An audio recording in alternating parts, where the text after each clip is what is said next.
So it is 6 p.m. Let's start our meeting. Um,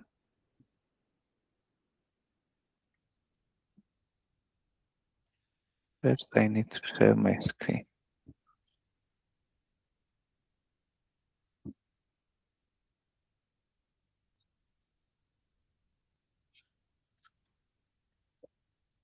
Okay. Do you have my voice? Yes. Okay. The question says, a 7-meter tall retaining wall supports a channel embankment. The backfill properties are as follows. Here are the backfill properties. And the question asks, using a Rankine theory, the total horizontal force per unit length of wall is most nearly, and we have the 4 options. So this question tells us to use Rankine theory. So um, we know that the wall has moved enough to create the active pressure condition. And in your manual on page 72, you have the Rankine active coefficient, K sub A. So the question has 2 parts. One part is calculating the effective vertical pressure, and then you need to multiply it by the active coefficient, and then calculate the sum over the vertical length, essentially compute the area under the curve. So, and then also you need to add the pressure due to water. So let's start with calculating the effective pressure. So the effective pressure, we have a water table at 3-meter depths. Above the water table, effective pressure computation is easy. You have a triangle. So if this is the wall, you have a triangle.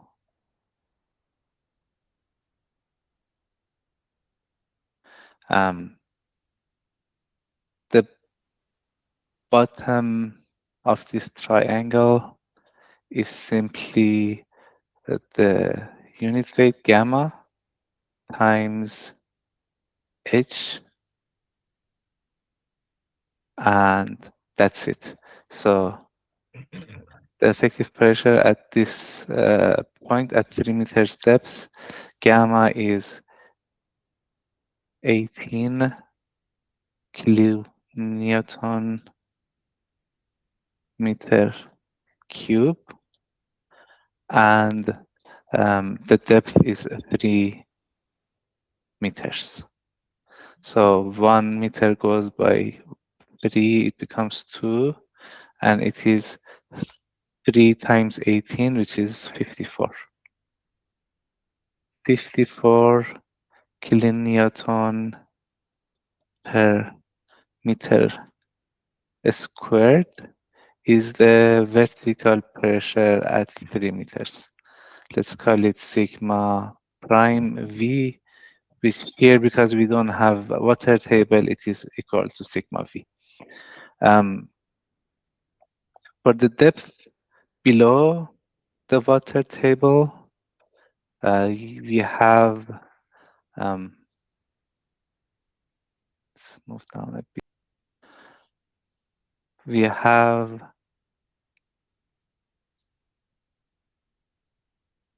we can calculate at this point what is the effective pressure, and then let me change the color.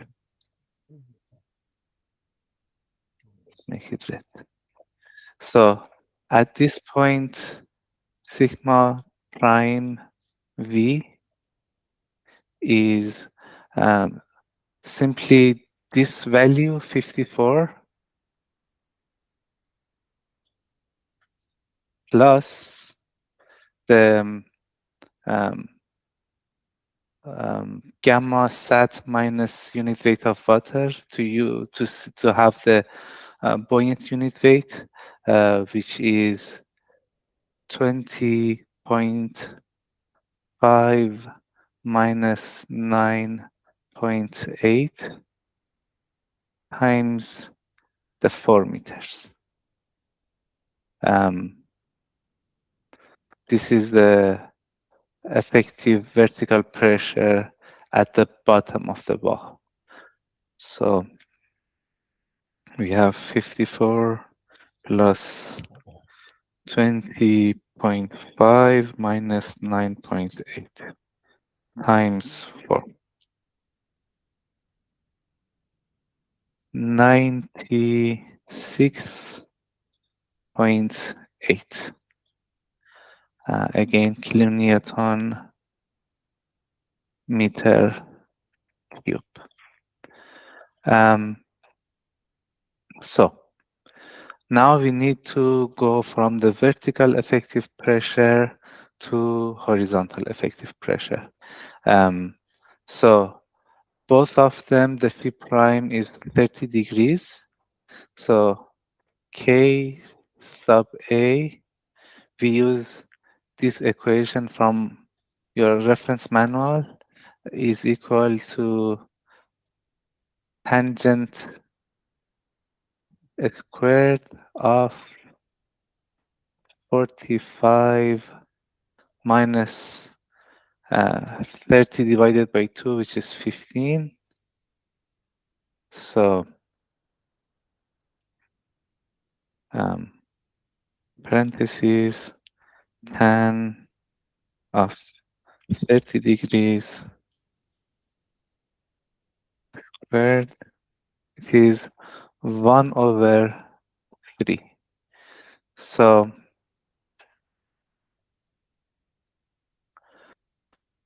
sigma, so okay.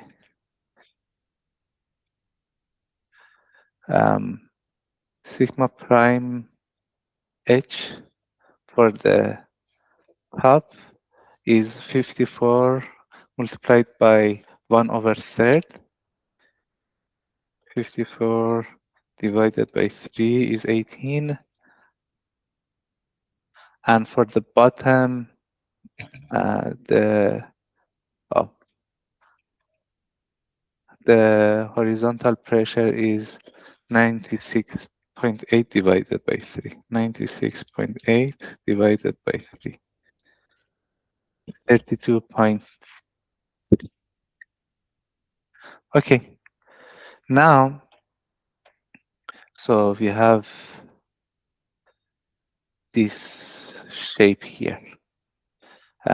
This is the pressure to the wall due to the soil. Now, we need to compute these areas. To simplify the computation, you can make the bottom part as a rectangular plus a triangle. So we have A1, A2, and A3. So What about the water? sorry, I didn't hear you. Is there any question? Okay. A1 is just a triangle calculation, 18 times 3 divided by 2.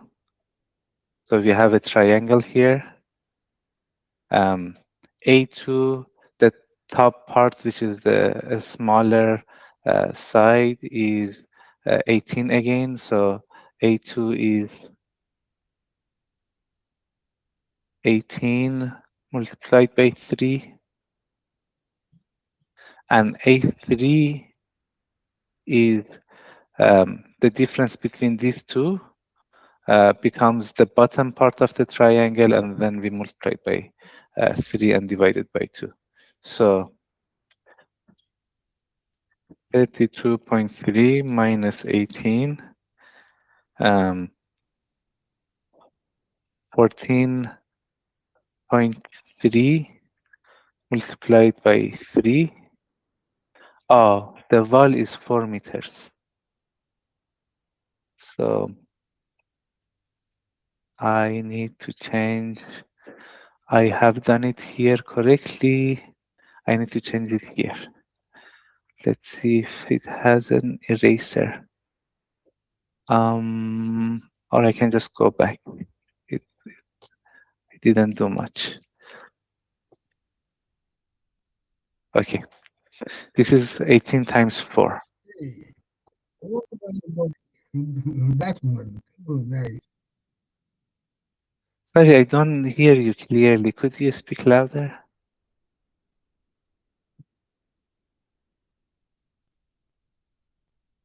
So A2 is, this side is 4 meters and this side is 18, comes in from this top.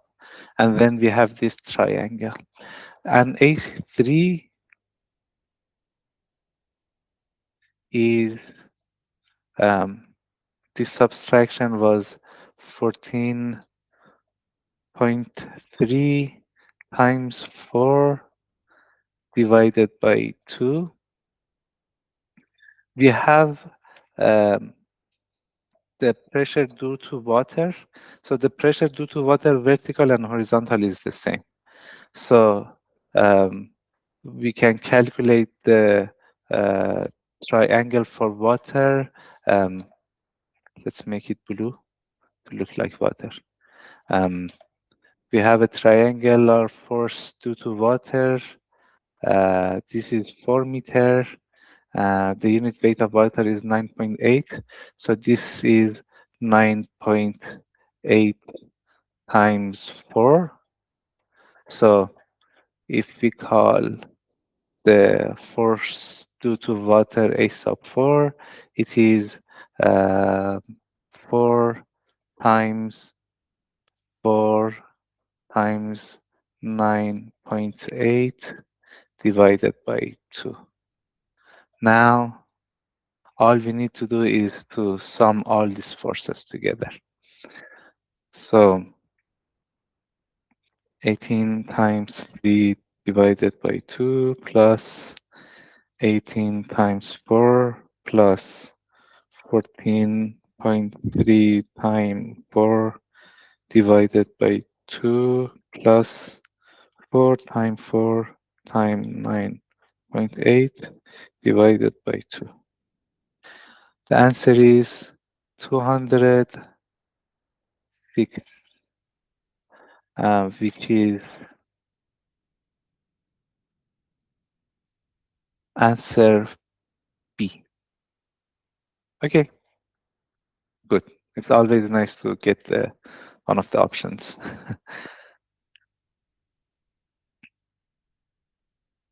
Perfect. So this question um, was about calculating the force on the wall. We started by computing the effective vertical pressure using the active coefficient to turn it into horizontal pressure, and then we added the weight, the pressure due to water. And adding all these up together, we get the total force on the wall.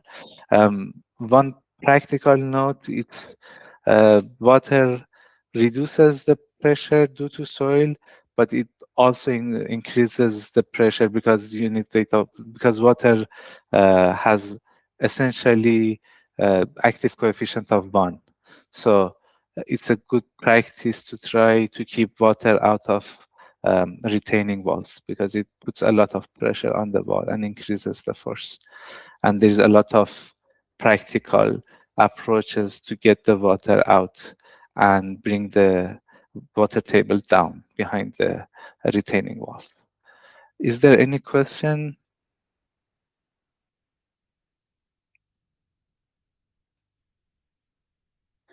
So if there is no question, thank you for coming to today uh, Power Hour.